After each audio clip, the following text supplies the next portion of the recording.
The day of preparation. That's when the lambs, they had been inspected, they were being prepared to slaughter. Day of preparation. That's when Yeshua was being slaughtered. Passover, Pesach. That's when it was first mentioned in Shemot 12, when Yahweh gave Moshe, the leader of the nation of Israel, instructions on what to do when they was coming out of bondage, coming out of slavery, forced labor, and he instituted what he had already planned prior, a Pesach meal, and death passed them over. That's why it's called Passover, because of Pesach, because death passed the citizens of the nation of Israel, which was a prototype nation to represent the nation of the kingdom. Death passed them over. All the firstborn in the land that they were in died. An angel was sent from heaven, a malachim, a spiritual being was sent from heaven to kill all the firstborn in ancient Kemet.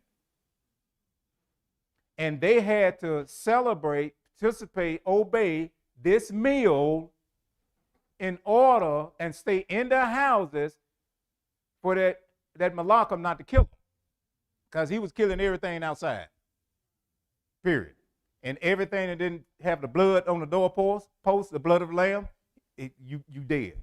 That was Passover. Yeshua was in the grave. He was in the grave. He went in the grave on the day of preparation. That's when he went in the grave. Y'all catching it? All right. He was in the grave, and that's what that was all about. You had the first day of assembly. You had assembly, first day of assembly. We're assembling now. Ebrium, called Hebrew, by the European, by the colonization of the rewriting of scripture and put in the Bible, is called Hebrew, but the actual name is Ibri or Ebrium. 1025 says not to put off, forsake, count like when you assemble yourselves. That's not a service. That's a fellowship where citizens of the kingdom of heaven can't wait to get around each other. Just can't wait. You don't want to sit online. You want to be around each other. Why? Because the Father has revealed himself to you and you obey what he asks you to do. It's simple, isn't it? So we're in assembly. Somebody say assembly. Then the beginning of the counting of the Omer. Very important. The beginning of the what? All of these things took place during this week. Not Easter. It's a whole week, not one day, where you get new shoes and go out to eat and buy your new dresses and spend all that money and do all that crazy stuff. All right. So you have the beginning of the counting of Omer. The significance of the counting of the Omer is to mark the day of Shavuot, Feast of Weeks, Feast of Harvest, more deep of weeks. Y'all catching this? Which was on the 50th day of the what? Counting of the Omer. What was on the 50th day of the counting of the Omer? The Feast of Shavuot, not Pentecost. Pentecost is a translation in the English of a Greek word for 50. Y'all, are you getting this?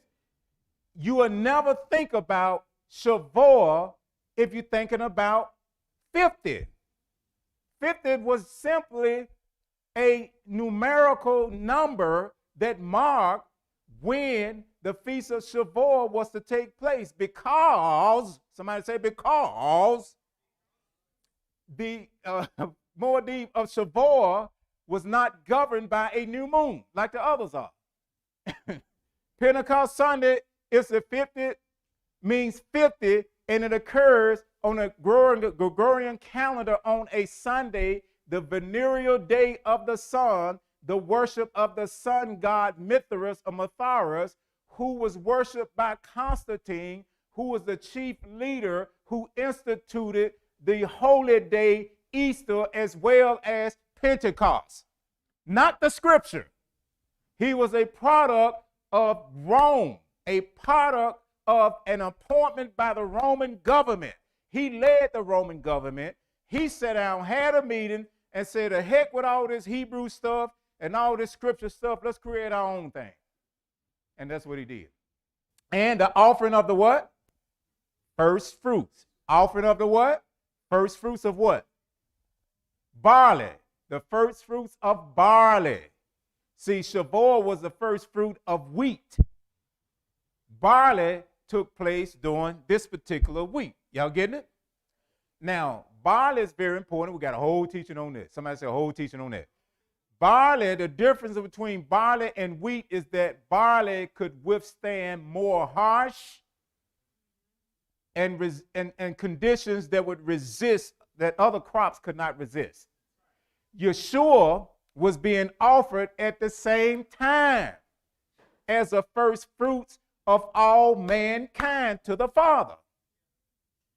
Why? Yeshua could endure the grips of hell, being innocent, without sin.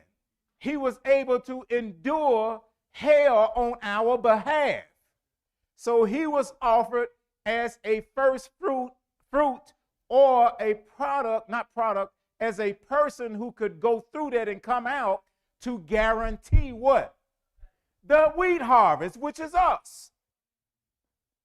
You catching it? So without the offering of the first fruit of barley, and Yeshua was our first fruit of barley offering, then we would not be in place, or we would not have come in.